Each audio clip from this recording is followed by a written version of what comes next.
A China garante que, nesse momento, a situação com os Estados Unidos está numa pré-guerra.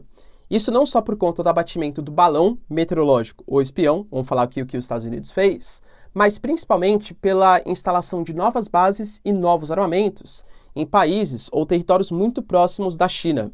Estou falando aí da ilha de Guam, por exemplo, né? As Filipinas, que fechou um novo acordo militar com os Estados Unidos, aumentando para 13 bases militares, e também até com os japoneses, que mudando a sua constituição mais pacifista desde a Segunda Guerra, devem colocar aí armamentos americanos em seu território.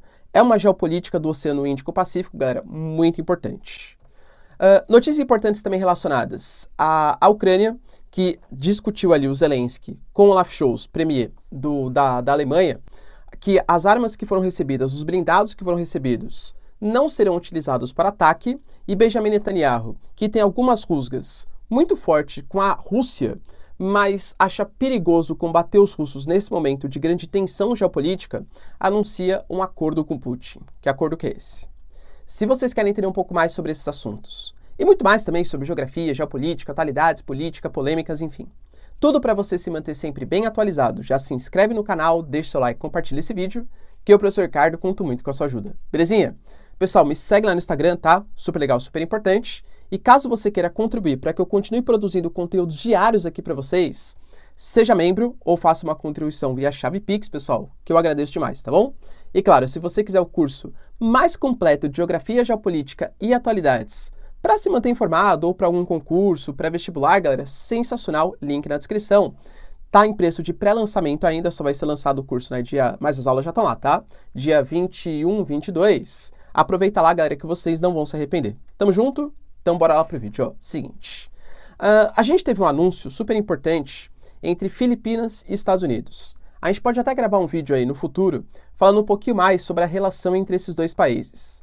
Mas as Filipinas já foram invadidas pelos americanos em meados ali do século XIX, tiveram um processo de aceitar bases militares, depois tiraram as bases, agora mais recentemente aceitaram novas bases, sendo que tem 9 bases militares filipinas, americanas, no território das Filipinas. Estima-se que mais ou menos, pessoal, 500 mil militares anualmente passem por lá para fazer exercícios militares, enfim, né? E óbvio que isso agrada muito os chineses. Só que a China, ela vem expandindo, inclusive, né, aquela região do Mar do Sul da China, do Oceano Índico-Pacífico, com a construção de ilhas artificiais, que vai lá, constrói aquela ilha e coloca bases militares. A gente sabe que esse mar, ele é riquíssimo, tanto em biodiversidade como em recursos minerais, tem muito petróleo, por exemplo, né, no Mar do Sul da China, e a China, ela vem expandindo as suas atividades, por exemplo, com navios pesqueiros, sempre escoltados também com navios militares, invadindo territórios ou zonas econômicas exclusivas que pertencem a outros países. Aí eu cito para vocês o caso do Vietnã e das Filipinas, que talvez sejam os países mais afetados, né? A gente não pode esquecer que essa região é a região que mais movimenta capitais no mundo. Então são rotas comerciais, setores estratégicos e inclusive a presença, como eu falei para vocês, desses recursos minerais. Então a China reivindica uma grande parte ali do seu Mar do Sul. Isso fez com que ano passado, na verdade ano retrasado, né, tivéssemos a assinatura de um acordo entre Austrália, Estados Unidos e Reino Unido. A aliança AUKUS foi formada. Essa aliança, ela pretende fazer com que, nós já está fazendo, né, com que a Austrália receba equipamentos militares, inclusive submarinos, para vistoriar as atividades chinesas nesse mar do Índico-Pacífico, no Oceano Índico-Pacífico, né? E é claro que isso, se a gente for olhar do ponto de vista geográfico mesmo, a China, ela quase que fica isolada por um conjunto de ilhas, por uma série de territórios. Vários desses territórios hoje são aliados dos chineses e alguns territórios, obviamente, não gostam dessa política chinesa, enfim, da expansão econômica, e estão fechando acordo com os Estados Unidos. A Filipina é um desses países, né? Esse cordão aí contra os chineses. Tem Taiwan, tem a Ilha de Guam, tem as Filipinas, enfim, tá? Com a assinatura desse novo acordo, as 9 bases militares vão passar para 14 bases militares. Aliás, 13 bases militares, colocando mais 4 bases ali, tá? Isso vem dentro da premissa das Filipinas de modernização do seu arsenal militar. A gente sabe que todos os países estão passando por isso no momento, tá? E também uma tentativa de conter o avanço chinês. O que a China falou? Tá vendo? Os Estados Unidos está pensando que é Guerra Fria, fazendo aliança AUKUS, fechando acordo com as Filipinas, instalando mais bases militares. Então, nesse momento, além da questão do balão, que a gente vai discutir um pouquinho, tem questões muito mais sérias, como as sanções americanas, ao chip, microchips aí, né, os semicondutores, feito pelos Estados Unidos contra os artefatos chineses na região do Índico-Pacífico. Além de tudo, foi anunciado por uma mídia japonesa, ouvindo fontes tanto americanas como do Japão, que o Japão vai voltar a se armar. Lembrando que os japoneses têm por premissa constitucional o não armamento militar para ataque, somente para defesa, por todos os erros, entre aspas, cometidos na Segunda Guerra Mundial, e também por uma certa pressão americana para que o Japão ficasse sobre a sua influência militar. Não dá para esquecer, claro, tá? Isso mudou um pouquinho com Shinzo Abe, né, que tentou ali falar um pouquinho mais de armamentos para o Japão, e agora o Fumio Kishida, percebendo que o Japão está cercado por Rússia, inimigo geopolítico, China, inimigo geopolítico, e pela Coreia do Norte, também está voltando a se armar. Foi anunciado aí, além dos aumentos dos gastos militares, que o Japão vai receber armas hipersônicas dos Estados Unidos, inclusive o Tomahawks. Isso tudo na ilha de Kyushu, no território um pouco mais ao sul ali do Japão, tá? O que isso representa? Talvez a principal mudança geopolítica contemporânea, que é a consequência dessa invasão da Rússia à Ucrânia, né? O aumento da bipolaridade mundial, o aumento da separação entre dois grandes blocos de influência, China e Rússia de um lado, União Europeia e Estados Unidos de outro, e a volta ao armamento. O Japão percebeu, os países da Europa estão percebendo que depender militarmente de outro país, ou da OTAN, que, convenhamos, é liderada pelos Estados Unidos, pode não ser tão conveniente assim, tá? Dentro dessa premissa, a gente ainda teve, por exemplo, depois de uma forte pressão dos republicanos, até o filho do Trump fazendo críticas, os Estados Unidos finalmente derrubou o balão chinês. Para vocês terem uma noção, o balão ele tinha mais ou menos o tamanho de 3 ônibus escolares, ou seja, era uma coisa de enormes proporções, tá?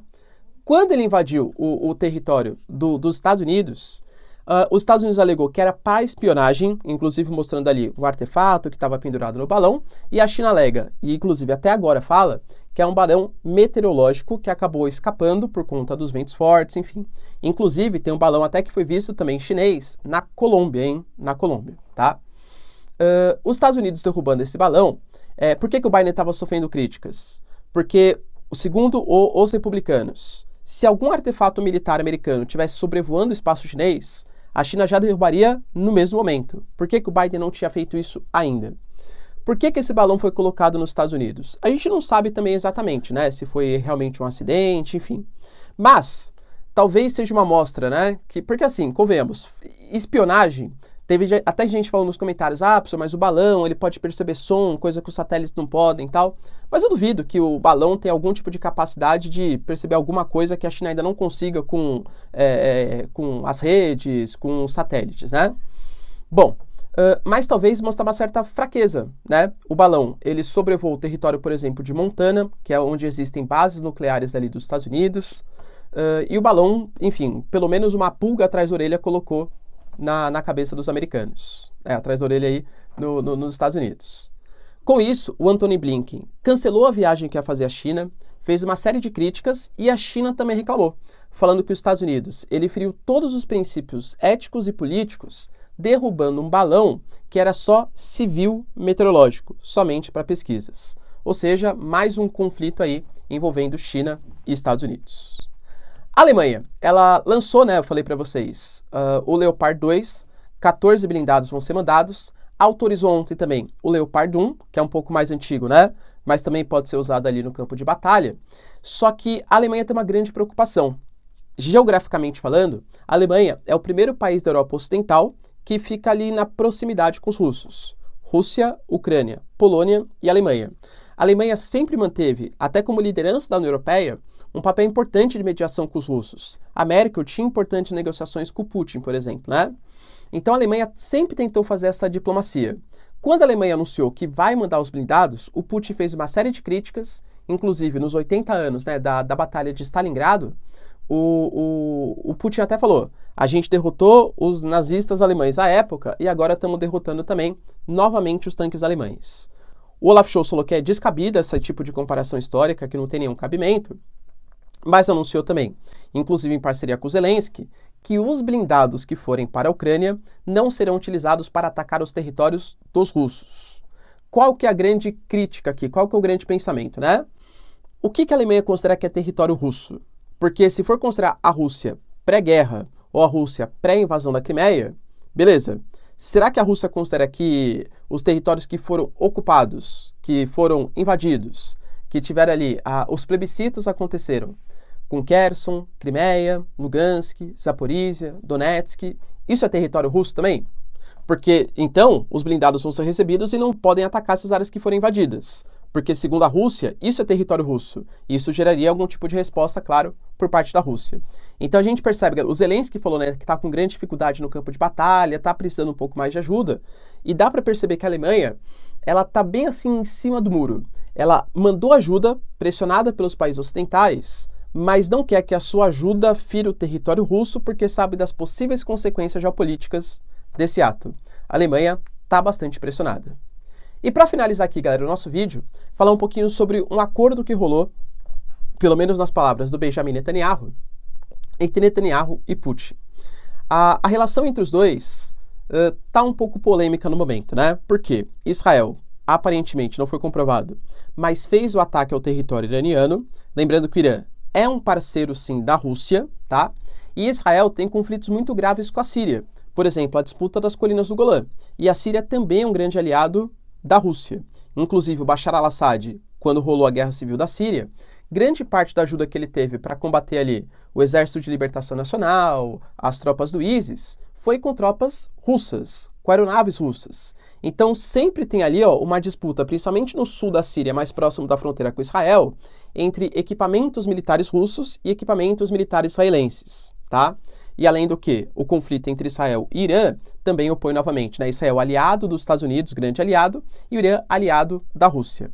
Só que não é do interesse de Israel agora, ainda mais nesse momento mais belicista de Israel, comprando briga ali com os palestinos, comprando briga com os iranianos, arranjar uma briga com uma grande potência como a Rússia. Então, segundo palavras do Benjamin Netanyahu, houve uma conversa entre o Putin e o Benjamin Netanyahu em que nenhum dos dois vai se meter nos problemas dos outros, dando a entender que Israel tentou negociar para que o Irã não receba grande ajuda dos russos, tá? E que a Israel também não vai fazer grandes incursões militares no sul da Síria, porque sabe que é um grande aliado da Rússia. Se isso realmente vai de fato acontecer, eu particularmente duvido. O Irã já prometeu dar algum tipo de resposta aos ataques que aconteceram, tá? E geralmente o Irã não falha nas respostas, assim, realmente eles dão a resposta mesmo, né? Não fica só na ameaça. E se de fato algum tipo de conflito maior acontecer, eu não duvido que isso não vive uma guerra de procuração, com o Irã sendo apoiado pela Rússia e Israel apoiado pelos Estados Unidos. Ou seja, é um acordo, mas sei lá, viu? Meio estranha essa história. Beleza? Meio estranha essa história, tá bom? Se vocês curtiram o vídeo, pessoal, já deixa seu like, se inscreve no canal. Tamo junto, beijos, abraços e tchau, tchau.